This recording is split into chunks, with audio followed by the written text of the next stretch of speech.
34-letno fitness trenerko in ljubiteljico pohodništva in potovanj Johano G. iz kraja Tilmiš na avstrijskem Štajerskem so prijatelji in starši pogrešali od petka.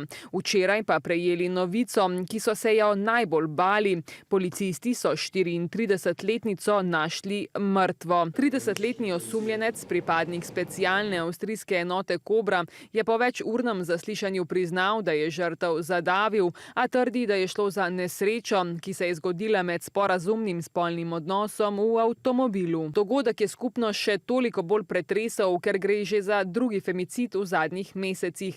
Oba zločina sicer povezuje več podrobnosti. Obe žrtvi sta bili zakopani v gozdu, obe je umoril moški, s katerima sta bili žrtvi intimno povezani, obe sta bili zadavljeni.